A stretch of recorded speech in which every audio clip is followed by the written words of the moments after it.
This week, blundering through history when the stakes couldn't be higher. My interview with Scott Anderson on his new book about the Iranian Revolution. I'm Paul Wells. Welcome to The Paul Wells Show. Here's the big claim in the new book, King of Kings, from my guest this week, the award-winning author and journalist Scott Anderson. If one were to make a list of that small handful of revolutions that spurred change on a truly global scale in the modern era, that caused a paradigm shift in the way the world works, to the American, French, and Russian revolutions might be added the Iranian. Anderson's book is about the Iranian Revolution of 1979. So talking about it takes us pretty far from this podcast's usual territory. I think it's a trip worth taking. What Anderson is claiming, after all, is that the fall of the Shah and the rise of the ayatollahs in Iran changed everything, not just in the Middle East, not just in the Muslim world, but everywhere and forever, which means it helped make the world we live in today. Second, any event that's big enough makes echoes that ring down to today. King of Kings is about a distant corner at a distant time, but it's also about how leaders lead and the big mistakes that they can make. All of Anderson's central characters, the Shah, Jimmy Carter, watching from the White House, and the Ayatollah Khomeini, watching from exile in France, had an imperfect understanding of events and a tiny circle of advisors. The United States, in particular, had spent the 1970s putting more and more eggs in the Iranian basket without really having the faintest idea what went on in that country. But it turns out the Shah was barely any better informed. That's because in both countries, leaders had built up elaborate systems to block out bad news, until the bad news became too loud to ignore. It's a fascinating story. It has lessons for anyone trying to lead in complex times. Here's my conversation with Scott Anderson. Scott Anderson, thank you for joining me. Oh, my pleasure. Thank you for having me. One has one's own reason for writing a book, but one also has expectations of the audience. You're putting quite a brick on the agenda of the American reading public. Why is it time for a book about the Iranian Revolution now? I feel that really the Iranian Revolution was one of the most seminal events, certainly of my lifetime. It was the downfall of one of the United States' most important foreign alliances. It really kind of heralded this. It brought about this surge of religious nationalism that you're seeing not just in Islam, but you're seeing in virtually every faith around the world. And it certainly colored it radically transformed the Middle East. I've been a foreign correspondent for a number of years and just spent most of my time in the Middle East because of all the wars and stuff there. And I really feel so much of it has stemmed from both American reaction to the Iranian Revolution and just the surgence of religious fervor that's happened throughout the region. After 9/11, we heard a lot about the Arab street. You can argue that the Iranian Revolution is the first time the Persian street won after sort of several misfires through the 60s.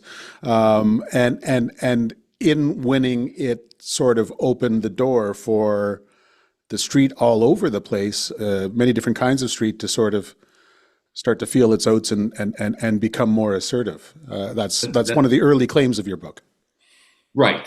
I think that's absolutely true. And certainly you see it very prominently in the Middle East, but I think you see this resurgence of religious nationalism all over the world. I think, even in Buddhism in Sri Lanka, but you see it with Hindu nationalists against Muslims in India, Jewish settlers in Israel, Palestine, in the United States with the Christian nationalists that are kind of a neo-Nazi ilk. So I think it really heralded this militant religiosity around the world.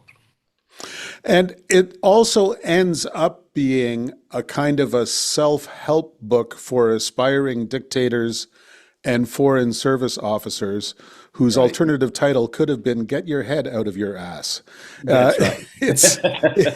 It's it's a parable about the dangers of getting too deep into a rut in kind of any walk of life, because your various casts of protagonists had only the vaguest understanding of what was happening around them. Yeah, it was astonishing. That's it's absolutely incredible. The Americans who, and again, this was probably the most important alliance the Americans had between Western Europe and Japan. Um, uh, Iran, the Shah was buying half of all American foreign arms sales, fifth largest army in the world. 50,000 Americans were working in Iran. And yet they had absolutely no conception of what was happening under the surface there. At the behest of the Shah hated foreign embassy people to interview even the most mild opposition to his rule.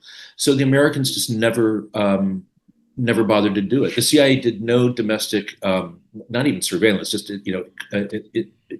like investigation within Iran. And the other thing, on the American standpoint, is that very few people, nobody in the CIA, and very few people at the embassy spoke Farsi. So they were reliant on the talking heads around them that were pro-Shah. And meanwhile, the Shah, in kind of the Michael Jackson syndrome, had surrounded himself with sycophants. So he was in this echo chamber. And I mean, I think it's a great metaphor. The very few times he would leave the palace, which was up on a hill above Tehran, it was always by helicopter because the traffic had gotten so bad in Tehran, his motorcade couldn't get through. So he choppered everywhere. And that's just such a symbol of what his rule had become.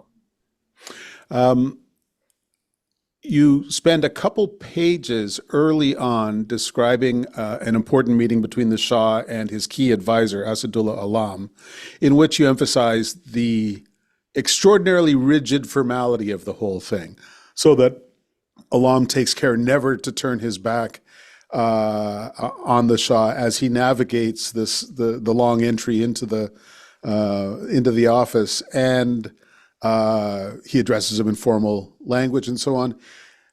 Even though he's spending some large fraction of his time procuring women for his and the Shah's amusement, the Shah had no closer friend, and yet this guy Alam couldn't be frank with him, really. That's right. And when he would walk into the Shah's office, he was, as you point out, they were partners in crime when it came to women. His closest friend, one of the only people who would stand up to the Shah occasionally and couch it in such a language that the Shah would accept. But when he would walk in, and they met virtually every day for anywhere from a half hour to 5 or 6 hours, and traveled together constantly. The Shah would hold out his hand to be kissed by Asadullah Alam, hold it across the desk. And Alam would take the hand, he would kiss it and kind of give a prayer, this kind of ritualized prayer for the continued health and safety of the light of the Aryans, the shadow of God on earth, the King of Kings. It's phenomenal. It's really something out of like the 17th century. And yet Iran is experiencing extraordinary upheavals. The Shah is a kind of an ambiguous character, I think, right through. I suspect in your head even today, genius or fool, extraordinarily diligent student of the economy, of strategy, and especially of sort of military equipment, but also completely unaware of what's going on around him. But he does play Iran's shaky hand quite well through sort of the first half of his reign, to the point where, as our story begins in the early 70s, Iran is a major regional player. How did he do that? The Shah is, you're right. He's one of the most bewildering figures I've ever, I think the most bewildering figure I've ever encountered in history. Just a bundle of contradictions, brilliant. Even his enemies would say he was brilliant, and yet utterly blind in other ways to what was happening around him. He engineered more than any other single person the quadrupling of oil prices after the Arab oil embargo in 1973. And all of a sudden, Iran was just money was just flowing in. I mean, the quadrupling of oil prices in 1974 represented the biggest transfer of wealth in human history from the West to the Middle to the oil producing countries. Other countries were smarter about not flooding their economy with so much money right away. The Shah wouldn't listen to his economic advisors. All the money was poured into right away into building up his military, to building up the infrastructure of the country, and it overheated the economy and triggered a recession. And that recession started about a year and a half before the revolution. But there had been this amazing kind of oil rush, oil boom, and then it had fallen off the other side. And so a lot of people, figure. I mean, it wasn't a depression, but it was a recession, and a lot of people figured that was a key factor in the revolution. I'm just thinking that some of the lessons that I learned as an inconstant student of world history from the book extend well outside the Middle East. Like, so the world is in constant surplus of oil, which is not a particularly valuable commodity through the 30 years after the Second World War. It drives the Western recovery from the war. Until OPEC gets its act together in the 70s, starts to tighten the taps. And then all of that progress of wealth ends in North America, Europe, and suddenly the OPEC producing nations are on this freight elevator of massive inflow of income and so on. But it's an elevator that not everyone can get on, and so it aggravates urban-rural divides. It aggravates the world, the Iran that the Shah can see from the Iran that he can't see, that starts to get its own ideas. That's right. Incidentally, I was actually traveling with my father through Iran in 1975, so it was right in the days of the gold rush, and you really saw it was two very different societies in one country. In Tehran, this huge boom, construction going on everywhere, women in miniskirts, and 15 miles outside of Tehran, people were living in mud huts, and for fuel, they were using dry cow dung. So it was this massive chasm in society, and also at the time, there was a 7-to-1 ratio of wealth, urban to rural. So it was really vast. And what was happening, the countryside had always been much more conservative, much more religious. And during the gold rush in Iran, millions of young men left the countryside and moved to the cities, hoping to catch their own little piece of the gold rush. And then when everything sort of stopped, now you have these massive shanty towns on the edge of every Iranian city, full of young men who have just been disenfranchised, scraping by an existence, and very religious. And so that was kind of the powder keg that kind of blew up. You were primed to tell the story in a couple different ways. One was that early trip through Iran, and another was a kind of an eventful afternoon in Washington, only a few years later. Tell me about that day. That's right. So, and it's interestingly, a lot of people associate this day with the actual beginning of the revolution. November 15th, 1977. The Shah came to Washington to have his first meeting with Jimmy Carter, president, and some 4,000 anti-Shah demonstrators, mostly leftist Iranian exchange students living in the United States or Canada, gathered in Washington to protest his visit. They caught wind that this was going to happen, so the Iranian regime, so they bust in all these military cadets that were undergoing training on American military bases. And so just as the Shah arrived at the White House, there was this mass riot on the Ellipse, which is this big, great lawn just south of the White House. And I was an 18-year-old kid, and I was working next door at the Treasury Department, at headquarters.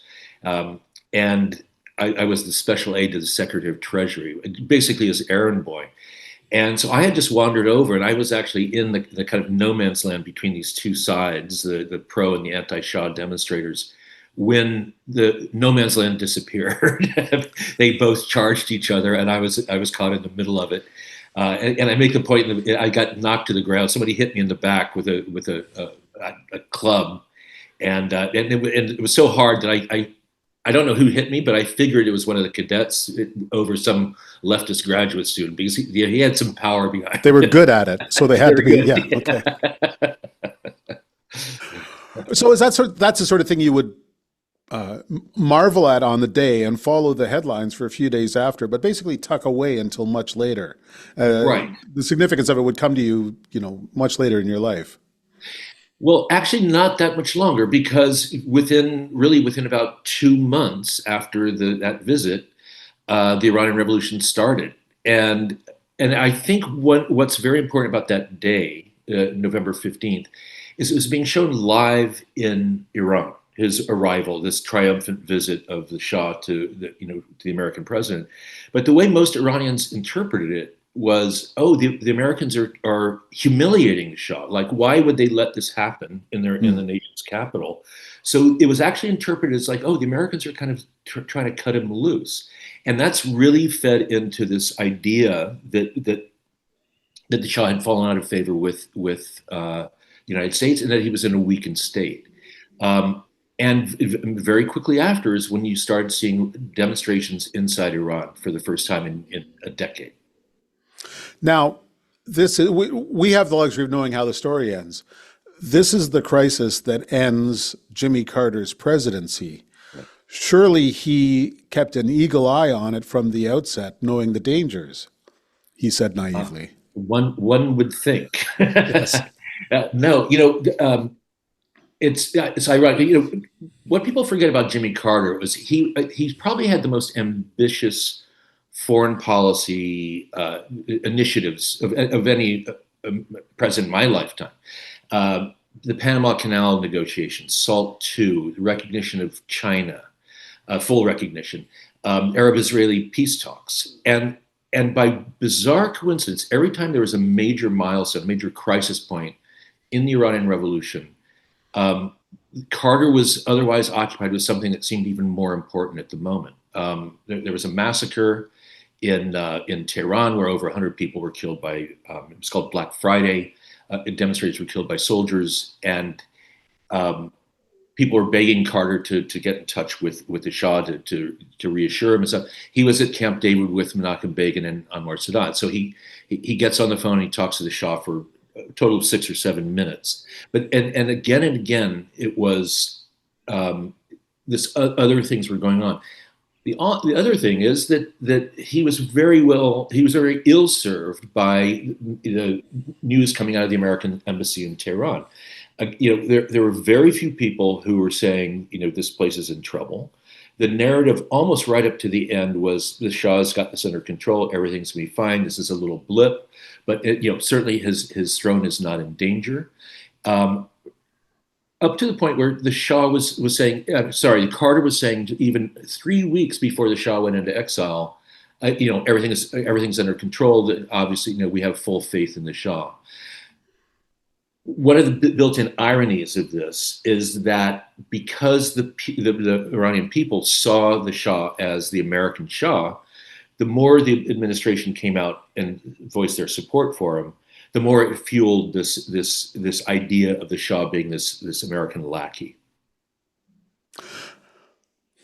Some of the most interesting things structurally in the book, some of the most interesting human stories in the book, I suspect are a product of the opening conundrum that faces every author, which is, how the hell am I going to tell this story? Most of the major figures are dead.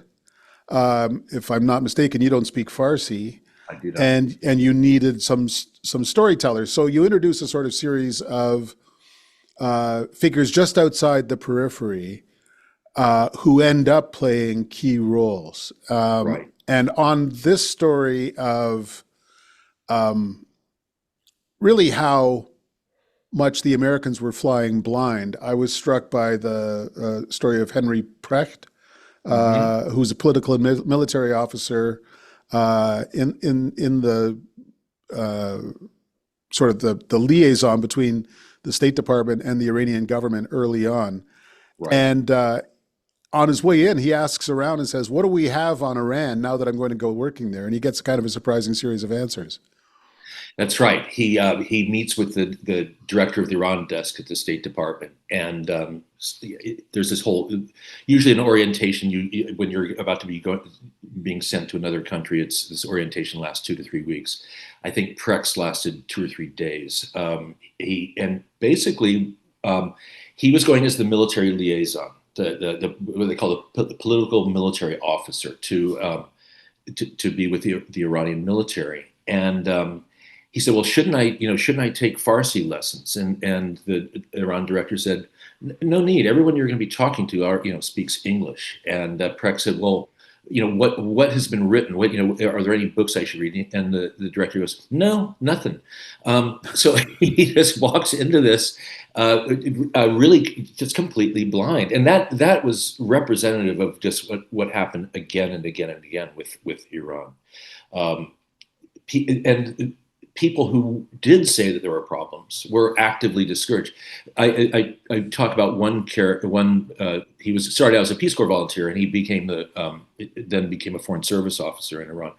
A guy who spoke Farsi, a man named Michael Matrinko, and because he spoke Farsi, and he kind of a gregarious guy. He developed a big circle, social circle in Iran. He realized there was all this stuff going on under the surface. And not only was he ignored by his superiors in the embassy, he was reprimanded. He was, at one point, twice actually, he was threatened with being thrown out of the Foreign Service if he kept this hysteria, supposedly, about, forces working against the Shah. Yeah. This is the guy who is talking to an art collector about why this art collector is suddenly all hot to trot to get a visa to get out of Iran. He says, "Why on earth would you like? I mean, the Shah's wife is big on art. Why on earth would you want to leave?" That's right. And the guy says, "Well, this place is about to blow up." That's right. And when he reports that up the chain, he gets in trouble.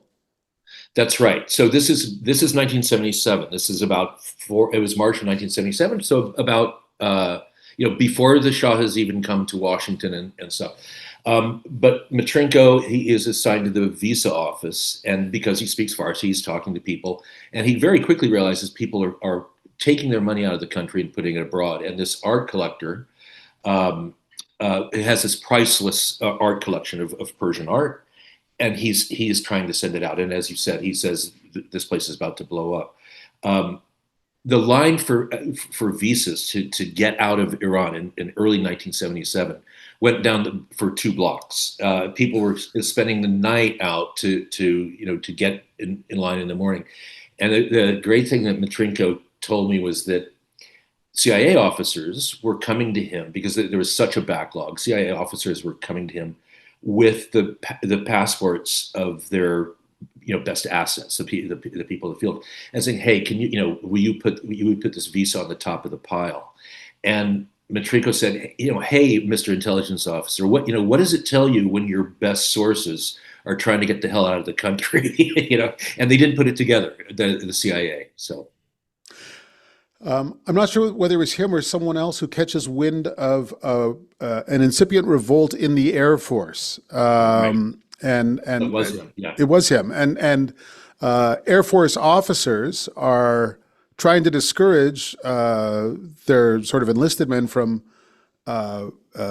flying into revolt against the Ayatollah, and then finally decide, no, you guys are right.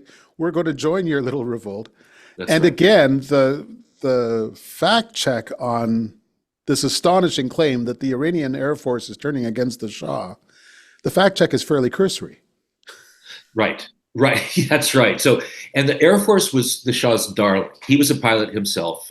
So the Iranian Air Force got everything it wanted from the Shah. Absolutely the top of the heap. So Matrinko, he was based in the city of Tabriz, which is in northwestern Iran, a provincial city. Huge air base there because you're very close to the Turkish and Soviet border. And he catches wind that all these pilots have shown up and to resign. And the base commander convinces him, don't resign, just stay where you are now. And when the critical day of revolution comes, will switch sides to Khomeini.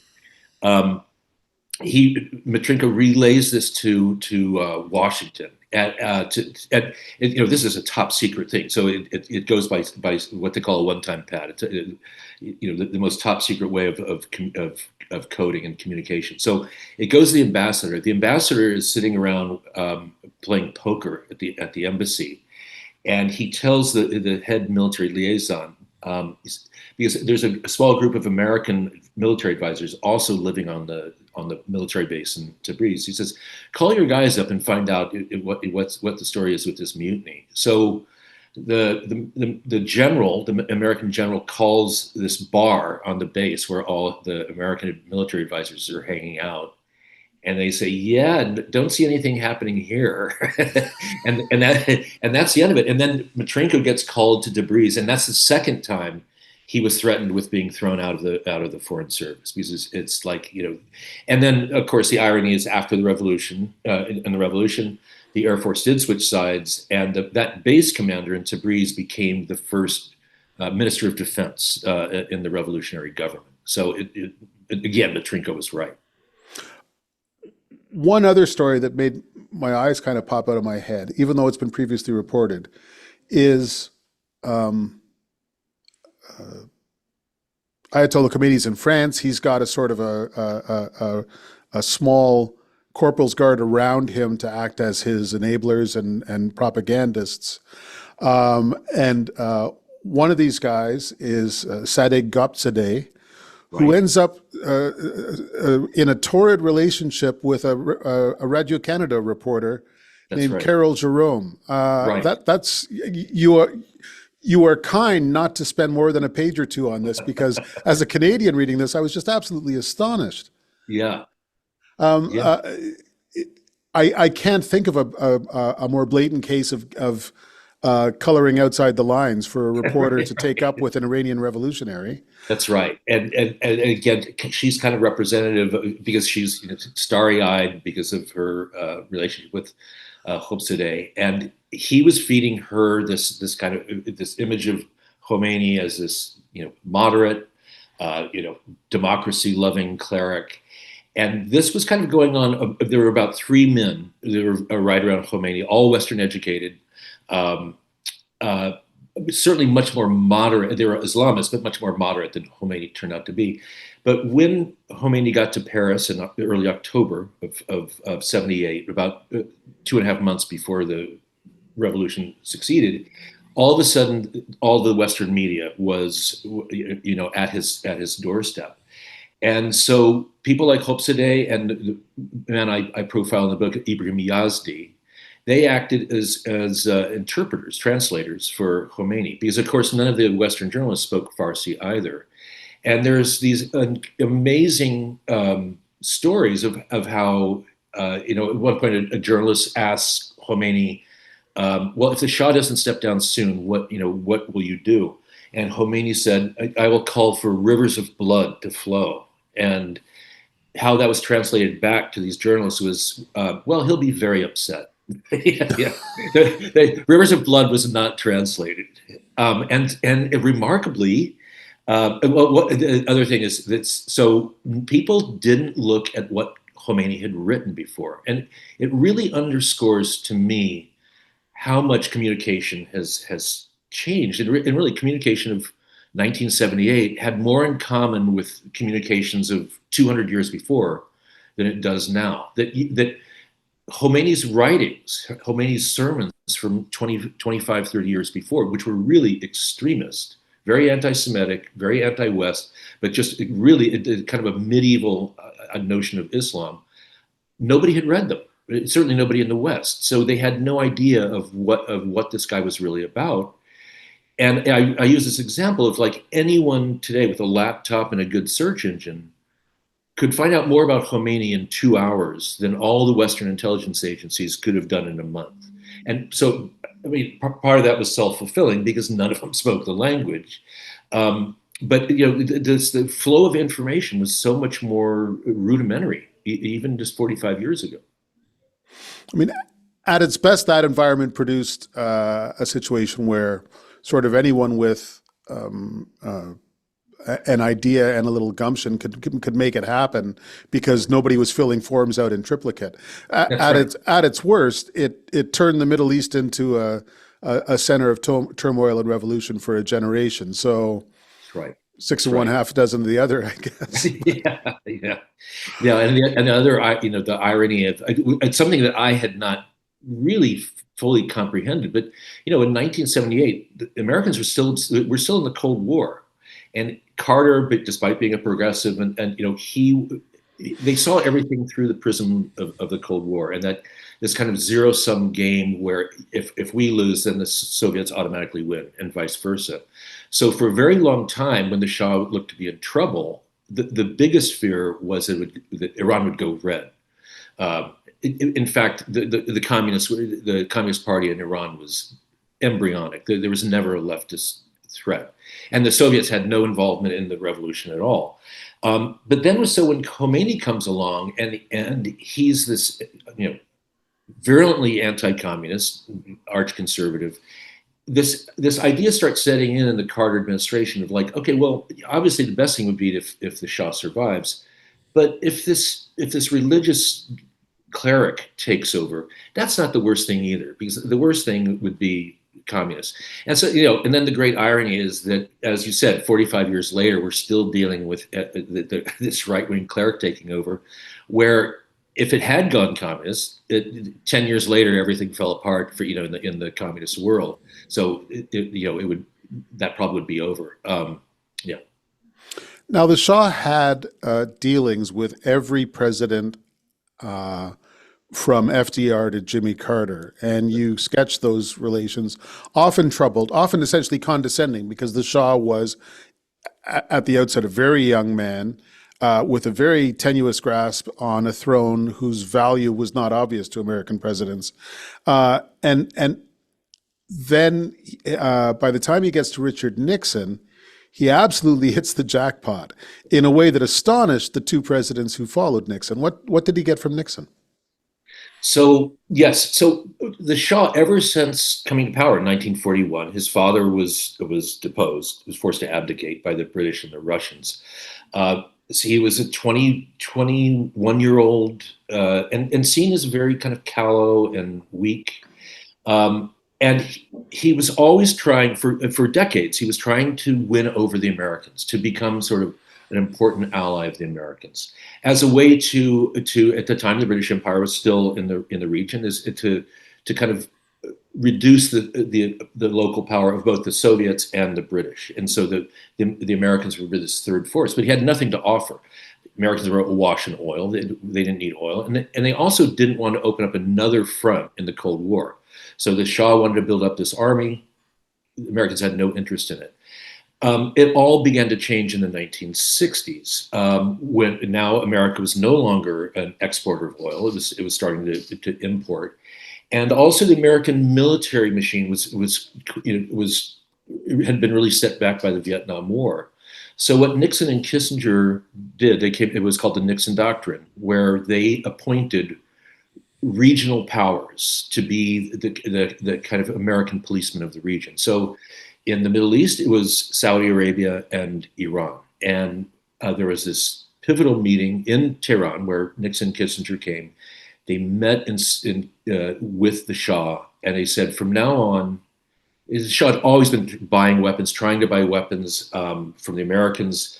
He had to go through congressional approval and all this. And so they said, from now on, you don't need congressional approval. You don't need to. You can buy anything you want short of nuclear weapons, and no questions asked. You have a blank check.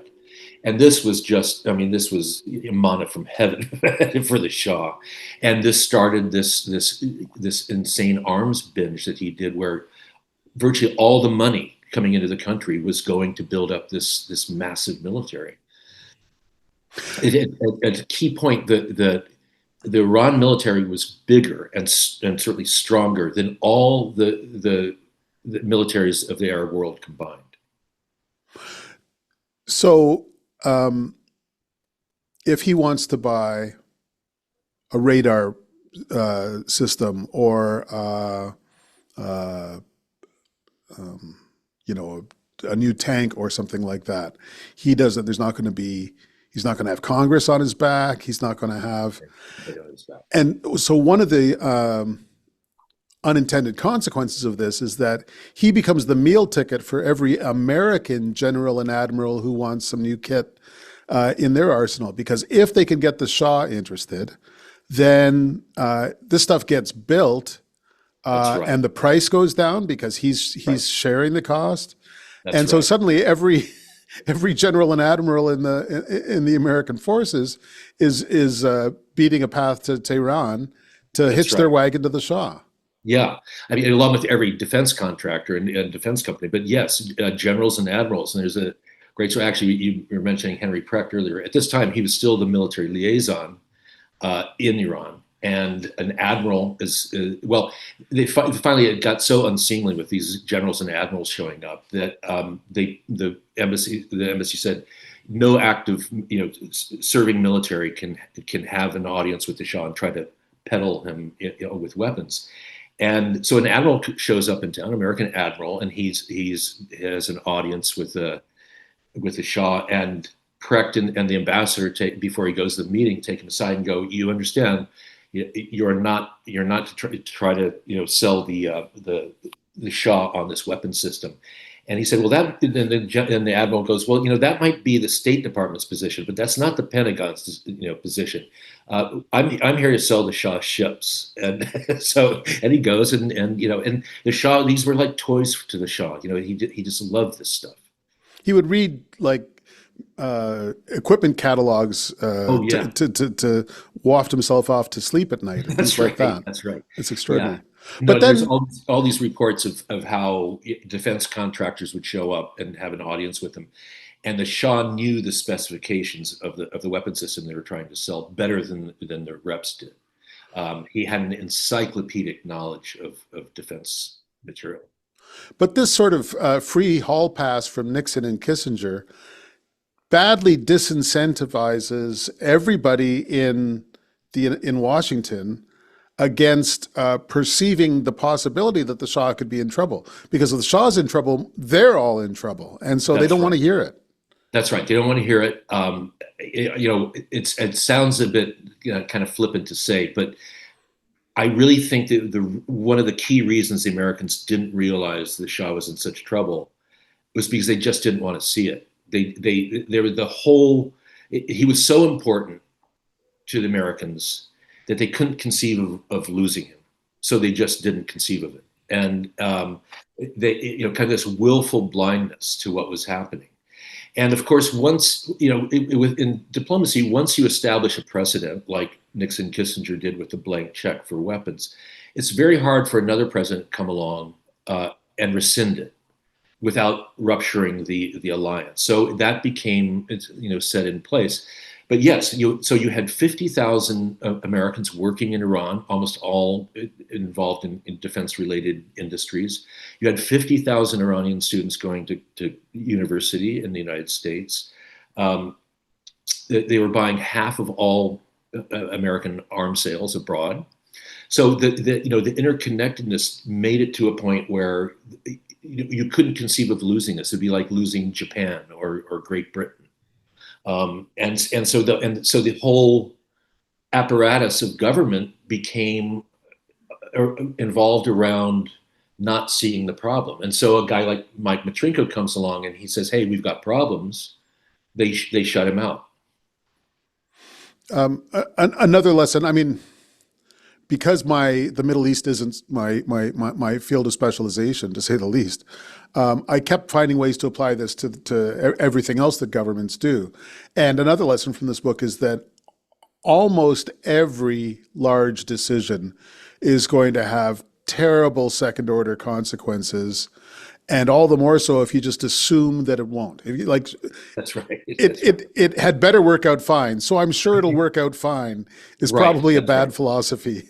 That's right. That's right. Yeah. Through all of this is another one of your star characters, which is Farah Pahlavi, the Shah's wife, who is still alive today, and whom you interviewed for the book, and seems quite a formidable presence even now. Yes, she's a remarkable woman. She's 86. She divides her time between Washington and Paris. When I met her, I had a long interview with her. Um, she all made up, wearing a very attractive pantsuit with wearing 3-inch heels and kind of teetering on her on her feet a bit, which made her like valet very nervous that he was going to pitch over. She had a charisma about her that the Shah never had, and she had a knowledge of the street, a knowledge. A lot of people really adored her. She would go into rural villages and peasants. I don't know if we can still use that word peasants, but they would shower her with flowers. They would ask her to bless their babies. And she really had, and she really was very charismatic and very progressive. And the clerics hated her because she would deliberately do this thing of manly things of going to a construction site, and wearing a hard hat, not a shawl, voting, and so they hated her almost as much as they hated the Shah.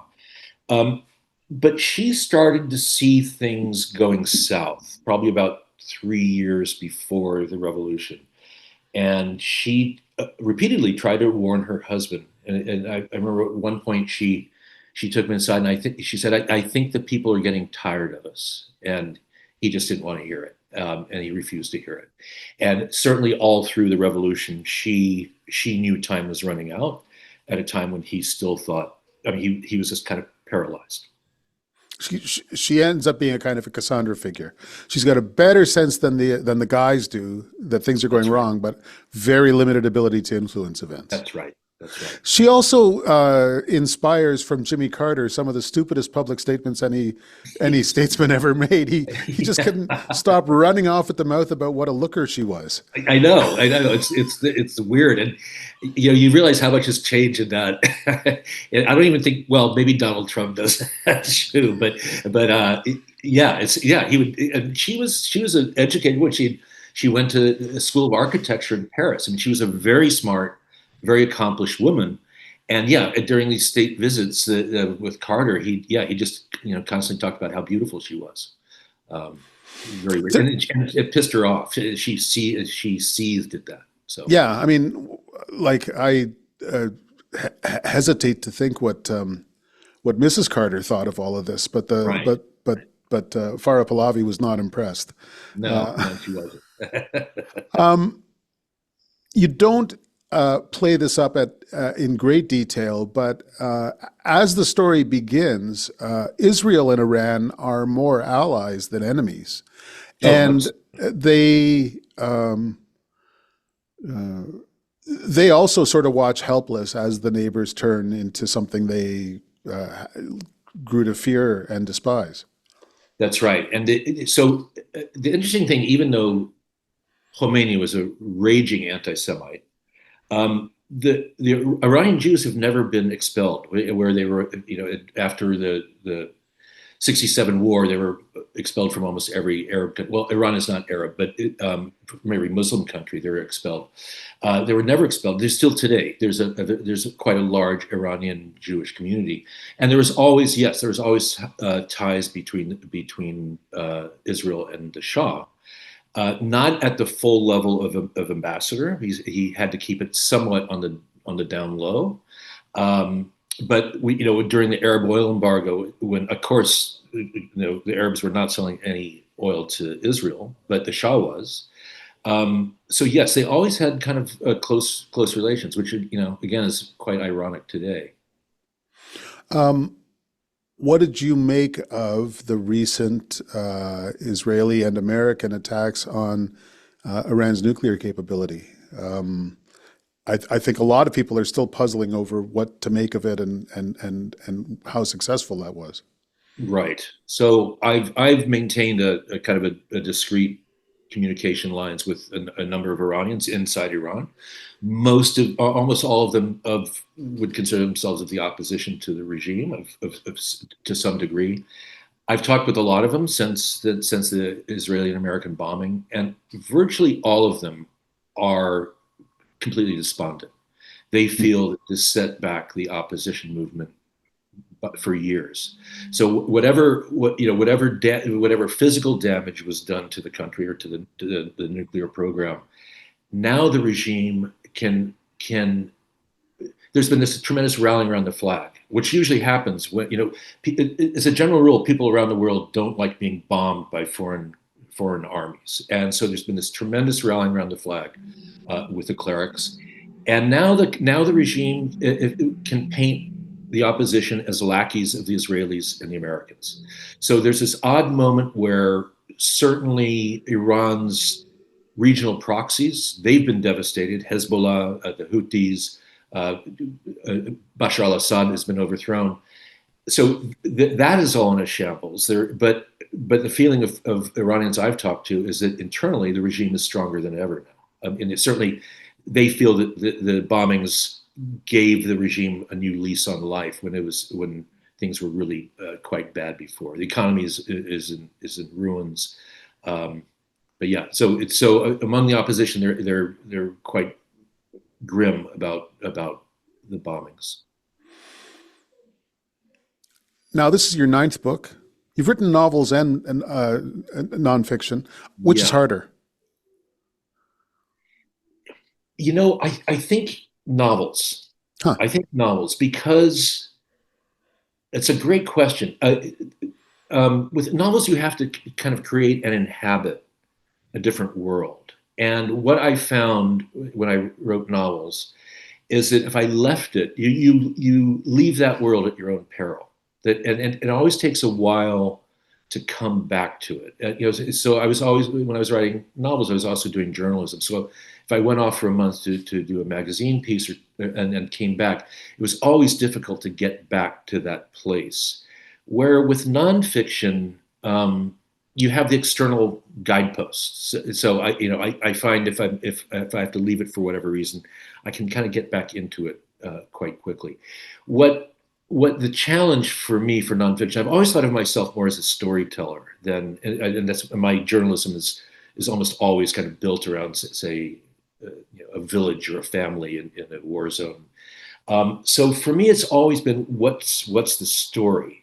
I'm not a historian, but it's like finding people or finding situations that create a narrative that people outside can relate to. And that's true with my journalism and also true with my nonfiction books. And, you mentioned the real challenge of this book, of King of Kings, was coming up with that narrative form. And when kind of a light bulb went off in my head, it's like, each of the 3 protagonists, Khomeini, the Shah, and Carter, had these very small groups of people they were listening to, or people who were observing what was happening around all 3 of them. And so to kind of tell the story from those kind of secondary, the people who were like the flies on the wall, I felt was the way to do it. But neither of them is easy, neither fiction or nonfiction. And it's lonely. Obviously, you have to sit in a room by yourself for months, or years. I have to ask, in a long career as a foreign correspondent, still in the rapids of the profession at the New York Times with real budgets and an engaged audience, do you notice that you have less and less company around you? Gosh, yes. Yeah. I mean, I've never been, if something happens, I've because of the way I write, and as I mentioned, I'm always kind of looking at a human interest level. I don't have to be on the front lines of a war zone, and I'm usually not part of the rat pack that you see in when something is going on. But vastly fewer people now are being sent out. And where I really see it is with photojournalists. I work with an incredible Italian photojournalist. But I would say probably the number of photojournalists who can make a living from just doing photography now, photojournalism, you can probably count them on 2 hands throughout the world. It's just very, very limited.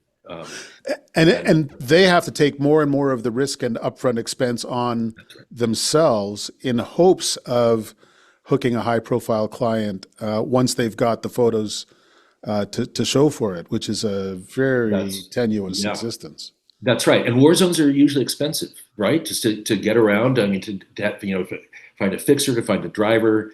They're expensive. And, I know that I don't know what the New York Times pays photojournalists today, but it was $400 a day on a contract, which you could easily. I remember being in southern Lebanon during the Israeli incursion in, what was it, 2008, and you were spending more than $400 a day just standing still. And a lot of the people there did not have contracts, and it was a lost leader for them, and for thousands of dollars. I imagine the day rate has gone up a little bit, but not much, So Yeah. Well, we will always have a lot to talk about when the subject is the Middle East, but I think we've covered a lot of ground today. Scott Anderson, thanks so much for taking the time to talk to me. I really appreciate it. Thanks for having me, Paul. Thank you. And the book is King of Kings. That's the Paul Wells Show for this week. Thanks to Kevin Bright for writing the theme music and Andy Milne for playing it on piano. If you like the Paul Wells Show, tell your friends. I hope you're having a great summer.